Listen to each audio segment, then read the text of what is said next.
Now, from Wish TV, your local news source, this is All Indiana Politics. Good morning and welcome to All Indiana Politics. I'm Brooke Martin. We begin today with one of Indiana's newest members of Congress. Republican Victoria Spartz took office in January, just 2 days before the insurrection at the U.S. Capitol. Last week, Spartz spent time at the U.S.-Mexico border, where Republicans say the U.S. is facing an immigration crisis. She's with our Alexis Rogers. At this time, we would like to welcome in Representative Victoria Spartz. You just got back from a trip to the U.S.-Mexico border. That's a big trip, to say the least. And you say that this is a real crisis. What makes this such a crisis?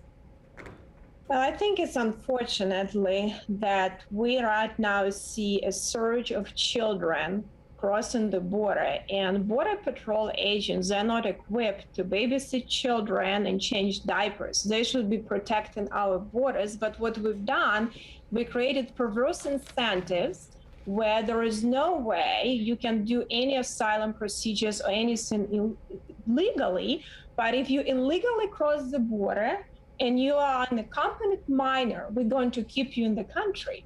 So that's created incentives for a lot of these parents, that are desperate to send their children in very dangerous situations, and cartels are making a lot of money on that. So I think we have to fix this situation. I went to a facility which has over 1,000 children, and there is only one HHS representative there to help Border Patrol. It's just unacceptable. We have to deal with that and really have a right immigration policies.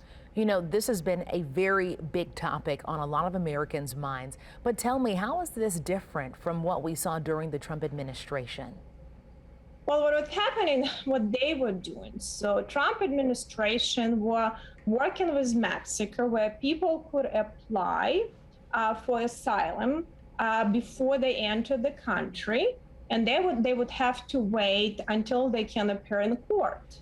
What's happening right now, people cannot apply legally, and there are maybe some people that have a valid reason to apply for asylum.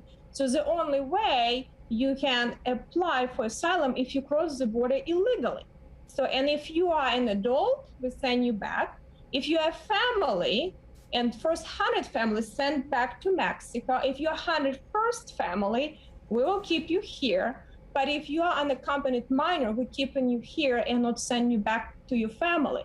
So Trump administration was sending these kids back to their parents. Since now we're keeping them in the United States, it creates perverse incentive for some of these desperate people to send little kids. We have infants there. I talked to 16-year-old sister and brother, and I asked them, I said, who sent you? And they said, our father. And I said, what is he going to do? He says he will try to join us later. So ultimately, this is unhealthy.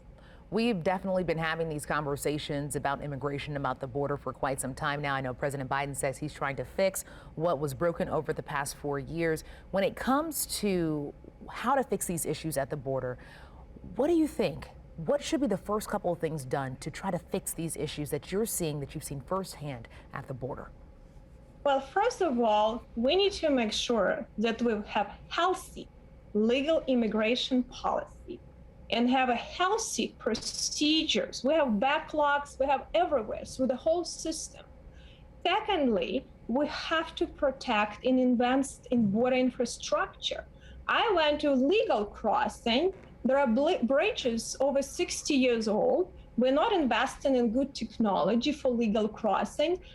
I was talking to some of the agents that they said in the last months, criminal activity increased 6 times. We have drugs coming through the border. We have terrorist crimes coming through the border.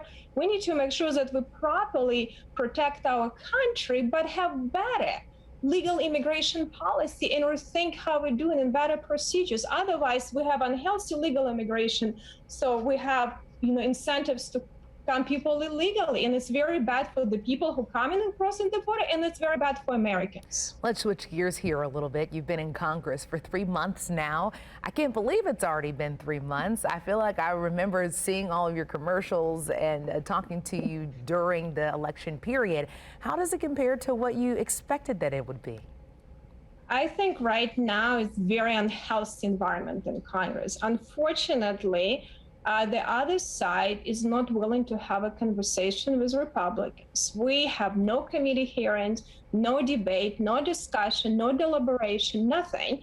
All bills go from Speaker's office to the floor to vote. And it's unfortunate. This is the first time actually a Republican went with Democrat in the border trip. So I went with my Democrat colleagues on this trip, and I said, I'll join you because I would like to have a conversation. It cannot be resolved by one party. I'm going to go with my Republican members next week to different parts of the border because we really need to figure out what's going on there. But we don't have that conversation, and it's very unhealthy because we as an institution have to deliver policy. We have to debate. We will not agree on everything, but we have to move things forward we can agree on, and people expect some results. If we don't do our job, then we let executive branch legislate in our behalf, and it's very unhealthy. And we have too many laws created now by judicial and executive branch, and it's unconstitutional. And bringing it back here home, let's talk a little bit about the COVID-19 fight across the country. Many states in Indiana are reopening while the president asked them to reinstate mask mandates instead of advisories like what's happening here in Indiana. How do you rank the Biden administration's response so far, and are you worried about another deadly surge in virus cases? Well, I think, federal government does a lot of talking, but in reality, the things that happen on the ground, and the states really doing these responses on the ground. And it's only really can happen when you have local elected officials, state elected officials working with the federal government to be able to have a fast response and a better response. I think it's good that we were able to develop vaccine and cut this regulation quickly to the American people, because you can see every country that doesn't have vaccine has huge problems right now. But I can tell you, most states did a great job stepping up and, be able to deliver this vaccine to the people and becoming effective. So I think all approaches need to be bottom up. And I toured some facilities and local facilities. I think Indiana, we did a great job, and it was collaboration of state and local governments to actually get it done. So, all of these mandates, they're still, advisory anyway. We don't put people in jail for not doing something. And if it's important, people will do it. If people don't believe there is something makes sense, people will not do it. And that's just a reality of it, But I think, there is so much politics.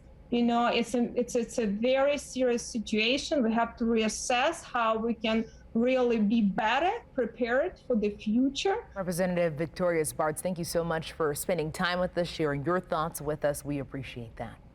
Well, thank you for having me. I appreciate it. Indiana's Libertarian Party had its best ever showing in last year's race for governor with Donald Rainwater. How do they plan to keep that momentum up? The party's new chairman joins me next on All Indiana Politics. Welcome back to All Indiana Politics. Last week, we introduced you to the chairs of the Indiana Democrat and Republican parties. Well, today, we meet the new chairman of the Libertarian Party of Indiana. The party last week elected Evan McMahon to a 4-year term. He's been active in the party for years as development director, the executive director of the Libertarian National Campaign Committee, and was chairman of the Rupert Bonham 2012 campaign. We welcome in Evan McMahon. And Evan, thanks for being with us. We've asked this question of both Republican and Democratic leaders in the state. So we'll start with the same question for you. What is the current state of the Libertarian Party in Indiana?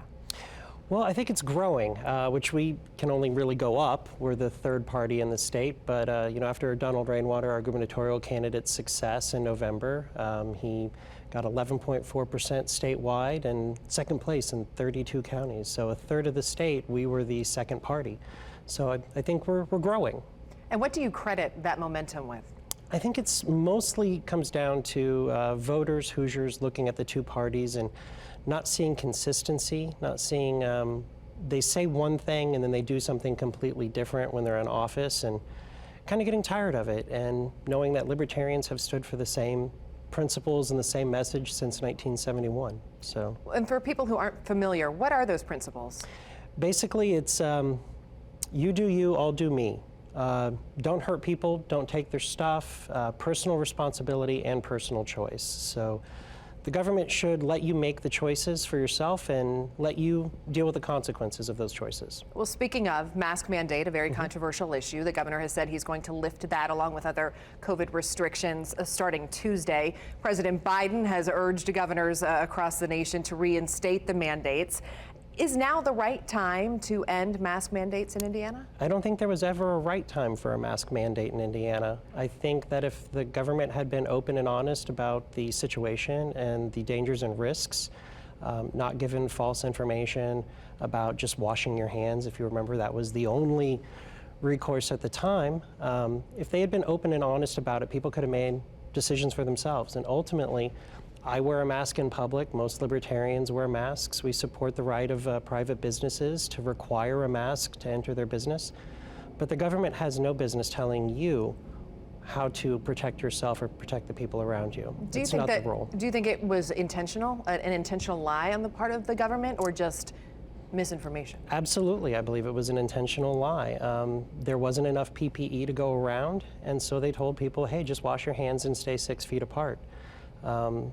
And once there was enough PPE to go around, or, the masks, then all of a sudden it became, mask mandates and requirements.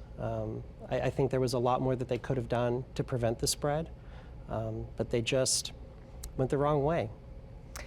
The governor's powers, should they be limited in an emergency? The House and Senate have passed bills saying that. Do you believe that the powers of the governor should be limited in an emergency? One of the things that I actually like about being a Hoosier and our government here is that the governor actually has very little authority under the state constitution. Our original founders of the state of Indiana wanted it that way.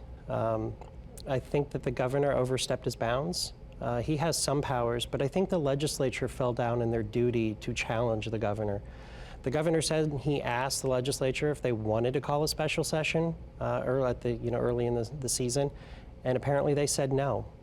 I think he should have done it anyway and let them pass regulations. The things that he did as governor weren't lawful, and it needed to be the legislators answering to their voters and their local communities for why these things were necessary or how they would be implemented. And I hope that they take that seriously in the future.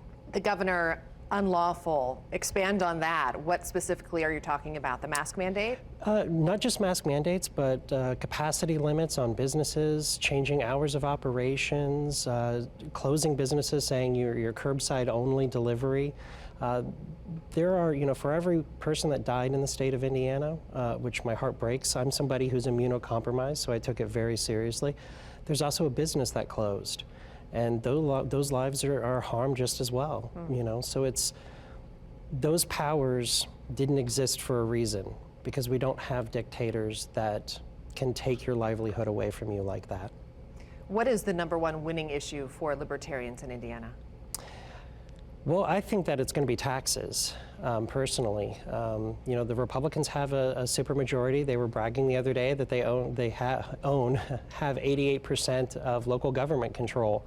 They have a supermajority in the legislature and all of the statewide offices, but yet our taxes have continued to go up. They're adding $4 billion to the state budget, raising taxes, creating new taxes every day. When you had the fuel tax that was added, that was only supposed to be paying for roads and infrastructure, and now all of a sudden it's not. It's going to a general fund. I think that that's going to be one of the things that really tips the scales for libertarians. If you cut taxes, you have to cut spending. Absolutely. Where do you see that being cut? I'm not the fiscal guy in charge of that, but I do know that there is a significant amount of waste. We hear constantly about how little we're spending on education, but over 50% of our state budget goes towards public education. I don't think we have a funding problem. I think we have an allocation problem. There's, reports of rampant waste in school corporations and in state programs. A few years ago, we were told that we were paying $2 million a year in late fees for paying our bills. There are lots of ways that the state can cut waste and inefficiency, but nobody wants to do that. It's just easier to raise taxes. Evan, we'll end on this. Is Indiana going to legalize marijuana, and should it? Should it? Absolutely, 100%. I don't think that people should be restricted on how they medicate or recreate. As an adult, you have the choice for yourself to decide what you want to put into your body. We have all of the states around us have legalized it, and if you think people aren't bringing it back with them, you're crazy. We should have that revenue and those jobs here in Indiana today. All right, Evan McMahon, thanks for your time. Thank you. Coming up, the fight over mask mandates and emergency health orders. Why Governor Holcomb says 4 letters sum up his plans for a bill to limit the governor's powers. Welcome back to All Indiana Politics. In just 2 days, Indiana will say goodbye to its coronavirus restrictions more than 1 year after they first took effect. As of Tuesday, Governor Holcomb will end the state's mask mandate, turning it into a mask advisory. The state will also no longer impose county-by-county restrictions, including the capacity limits at bars and restaurants. The move comes as Republican-controlled House and Senate have both passed bills to limit the governor's emergency powers. The governor calls those bills clearly unconstitutional. Make no mistake, I have not said that I'm in complete disagreement with some of their motives, and I believe they're honorable motives. I've, on more than one occasion, when we weren't in session, asked leadership if they wanted to be in a special session, and the answer back to me was no. And so I think it's almost a moot question, because we probably could have addressed some of this, but you see it's taken months to arrive at where we are right now, and we didn't have months to make decisions. And so of course I want to work with them, but I cannot skirt my duty and do something that I believe is unconstitutional. So to be as clear as your question is with my answer, yes, I could answer that in 4 letters, and it's VETO. There's one other moment we want to share with you from the governor's COVID briefing this week. A reporter asked State Health Commissioner Dr. Chris Box about what the last year has been like for her. It has been, for me, the most challenging time of my life in my professional career. Certainly not something that I expected when I took this job, but not something that the state of Indiana expected. The personal toll and the stories that Dr. Weaver and myself and Dr. Sullivan and the governor have heard have been at once heartbreaking in some situations, uplifting in other situations, incredibly affirming of the Hoosier spirit. And a lot of people feel that the burden might have been tremendously just on me.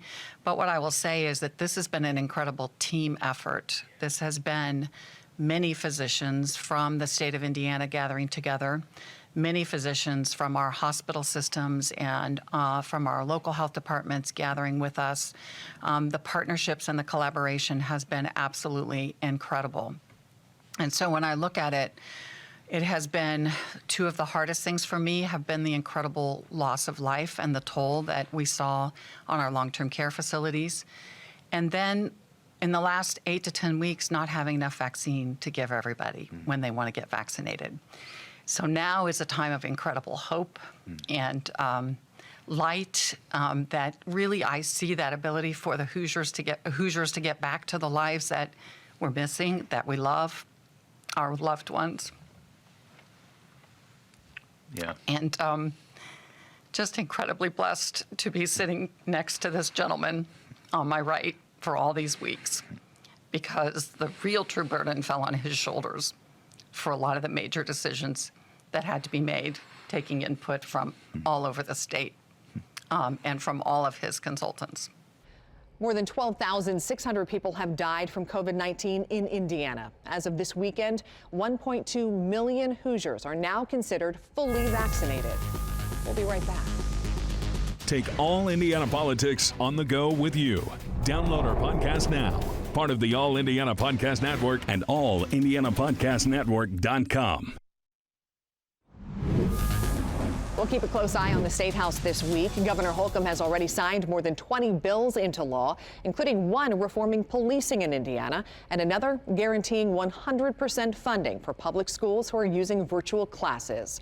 We'll be back here next Sunday morning at 9:30. Have a great rest of your weekend.